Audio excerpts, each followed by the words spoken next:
I have Office Space again. It's a little echoey still, but today I wanted to do a video going over kind of level design theory stuff.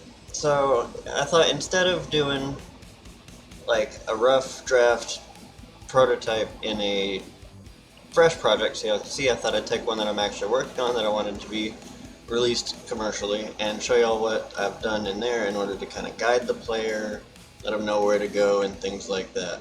So it's a lot of, since this is a more linear action kind of focused game, it relies a lot on directing the player through the environment and with just things to draw their attention. So as you come down here, there's really only one way to go, and it comes down this way, and then you'll find the enemy who draws your attention down to here, and then you're in this thing's line of sight, so it starts pulling your attention that way in order to deal with it, and then you'll see the trail. So just kind of natural things in order to guide the player's attention. You can also use light shafts, and there's another enemy over there, things like that. So the fog and the volumetric would naturally cause a little bit of a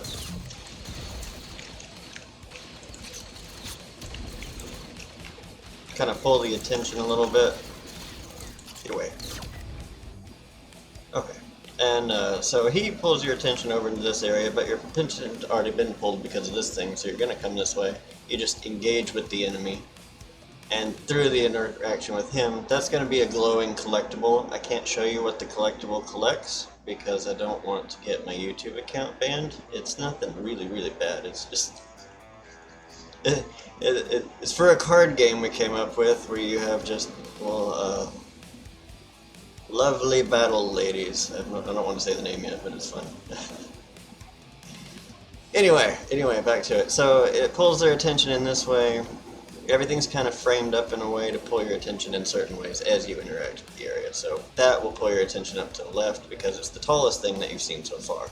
So you're naturally going to be kind of drawn this way, and that's where the collectible is.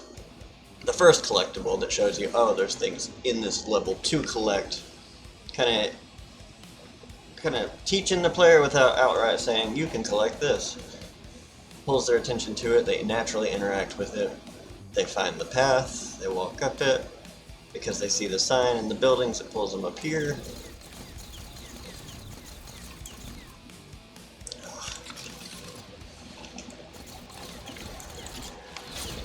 The AI is not the smartest yet, so they don't seek out cover very well, but they're going to have cover spots and everything.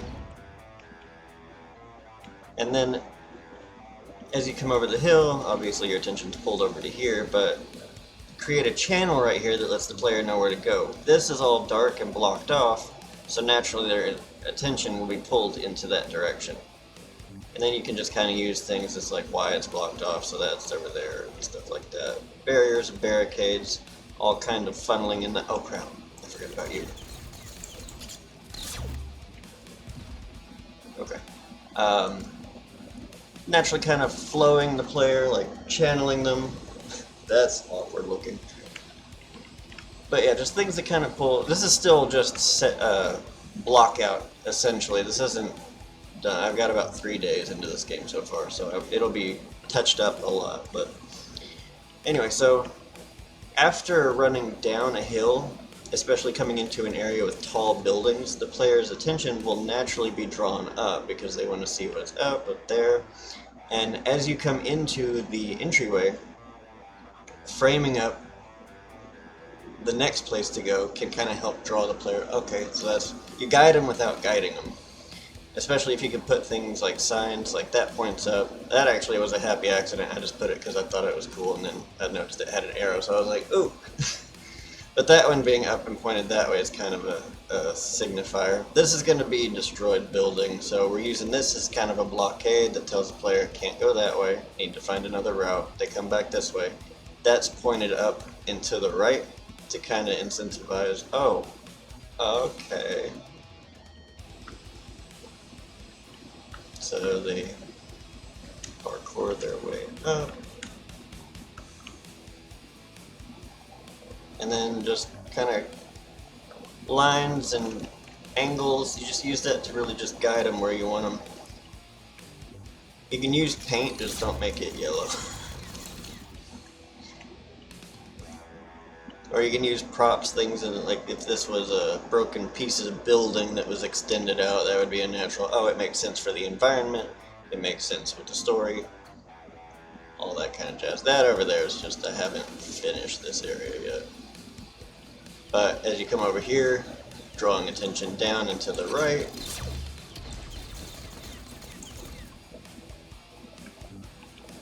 draws your attention. This is actually a secret area, but I wanted it to be pulled. I wanted them to get a. Oh, what's that? Oh, my attention's been pulled in the correct way to go. So maybe I should remember to go. Maybe it's nothing. I don't know. It kind of incentivizes exploration, if that makes sense. But do things to.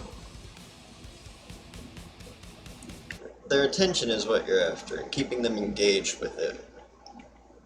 You don't want to paint a trail on the ground, but you kind of do a little bit. So if you notice, like the dirt trails, they are heavier towards the center and in the direct way you're supposed to be going. Little things in the environment can catch a player's attention and pull them the direction you're wanting to go. Oh, while I'm on painting materials, something to consider when you're painting materials, you want variation, so this is a bunch of different textures just kind of smashed together.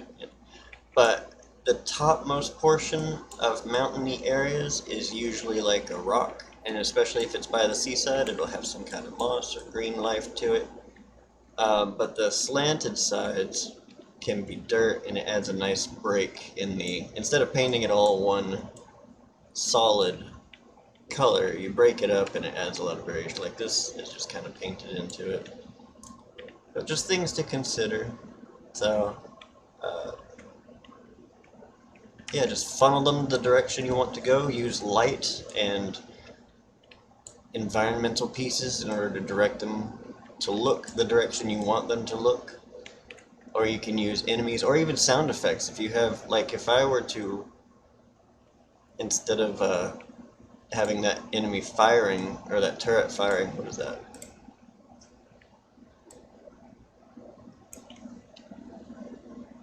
What are you? Oh. It could have been an explosion, it could be some kind of, like if there was something burning right here and it was on fire, it was making a sound. Something just to, yeah, pull their attention in that way. But yeah, so,